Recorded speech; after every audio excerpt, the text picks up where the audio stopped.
How you doing, guys? Danny O'Brien here. Happy Good Friday to you all from sunny Dublin. I hope you're all doing okay during the lockdown. I'm going to do a Q&A for the Linenhall Arts Centre, which is one of my favourite theatres in the land. And I'm going to answer a couple of their questions. So let's crack on with them. Okay, first up, tell us a little bit about your artistic practice and how you started out. I started comedy just over 12 years ago. And I had basically been living in Australia for about 3 years prior to that. And when I come home, Ireland had gone into recession. I didn't really know what I wanted to do with myself. So I started doing this writing course where I did it every Monday, I think it was. Once a week, we do this writing course for 6 weeks. And then at the end of the writing course, you had the option to do a 7-minute kind of showcase gig to put the writing into practice for comedy writing. So I did a stand-up set, and that was basically my first ever gig, and I haven't really been off stage since. I've been full-time now for, about 4 or 5 years, but I always double jobbed for years. Like, I was a youth worker, I used to be a social care worker, I worked in bars, events, you name it. I did it all. When you work in the arts, and anyone who works in the arts who's watching this, you can relate, you don't really make any money when you first start out. So you have to double job for years to kind of get things going while you're, honing your craft and learning your skills and, trying to be professional at what you're doing. So that was it, yeah. And then I've pretty much been gigging ever since then. And that's my full-time jam. What's your daily working routine? My normal routine would be just eat, sleep, gig, repeat, non-stop. I was an absolute monster for performing constantly, and that's something I've actually been reflecting quite a little bit on. I was definitely overworking, if anything, and not really taking any time out. It was just go, go, go.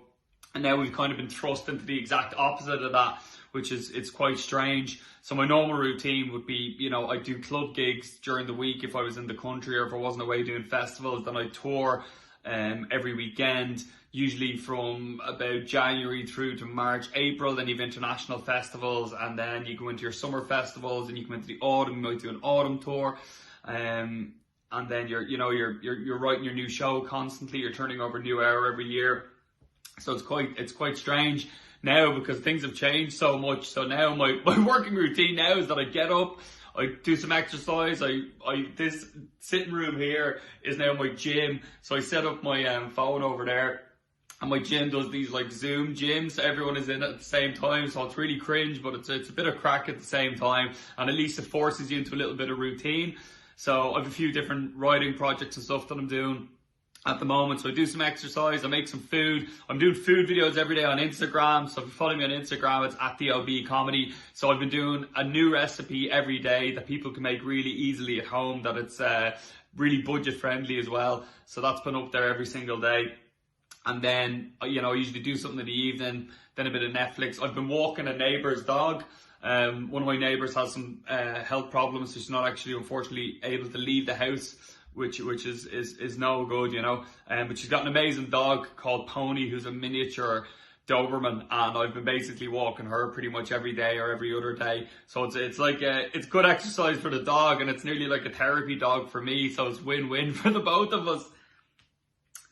So yeah, that's pretty much it. Tell us about what you're working on right now. So I'm doing food videos every single day. I've been doing a few live gigs. I've done some stuff for the Laughter Lounge and a few other ones, and we did a charity gig for Irish Cancer as well. That was really, really good. I've been doing some like podcast stuff online. I'm trying to write a cookbook at the moment. It's like a breakfast cookbook. So I'm hoping to get that written over the next couple of months, and maybe, hopefully, fingers crossed, get it published by next year. I'm writing a new show at the moment as well. Even though the Edinburgh Fringe has been cancelled, I'm still going to write a new show because I have to tour a different show next year. So I'm currently writing that at the moment, ringing up some other comedians that I work with, and we have a few ideas. I've got a work in progress tour that we're trying to work on at the moment when things get back up and running. So that's pretty much it. Just exercise and writing, cooking, trying to get as many projects done as possible and stay as busy as possible during all of this. In what ways, if any, have the recent COVID-19 isolation measures affected or changed your artistic practice? It's changed it in every way. My tour, I was on tour with my show called Reformer, which was meant to be in the Linenhall, but we're moving that. We're moving that to the 7th of November. And for all of you who had existing tickets for that, you can use those tickets for the new date. And thanks so much for everyone's patience on that as well. So my working life is essentially performing live to people, and that has been completely cut to an end. I was in America doing shows, and I had to come back early because all this stuff was happening. I was about 3/4 of the way through my tour, so the last, I think, 8 dates had to be postponed, unfortunately. So hopefully we'll be able to do them again in the autumn whenever we get back up and running. So it's completely stopped. I have 2 comedy clubs, the one that I run with Ger Staunton in Castlebar monthly, and I have another comedy club that's 3 nights a week. Like, obviously all of those have been postponed, so everything live has stopped. So now we just have to kind of diversify and do as many different projects as we can, and just try and do as much writing as we can and as many different things as possible until we're able to get back up and get out and start gigging in clubs and festivals and stuff like that again, And but fingers crossed we'll get there. What advice would you give to someone who would like to explore their creativity and know where to start? First of all, just be passionate about whatever your creative process is, whether it's art or painting or writing. There's such an unbelievable wealth of knowledge on the internet now. Whatever you're interested in, you can do online masterclasses, tutorials.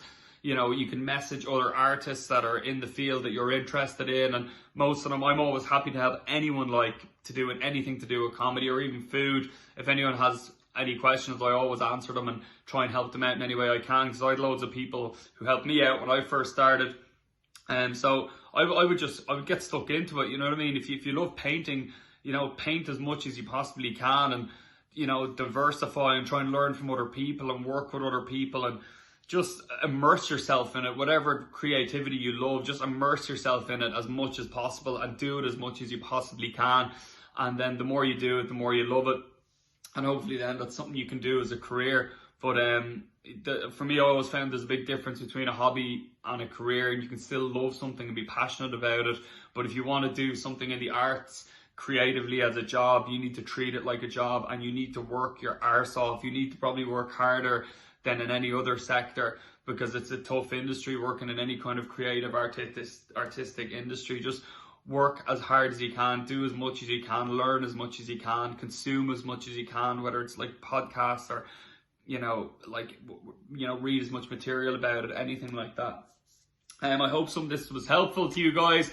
I hope you're all gonna have as great of an Easter as you possibly can, given the circumstances. I'm really looking forward to seeing you all again in an audience somewhere down the road, and hopefully see some of you on the 7th of November in the Linenhall Arts Centre. Stay happy, stay positive, keep exercising, wash your hands, look after each other, and I'll see you soon. Happy Easter!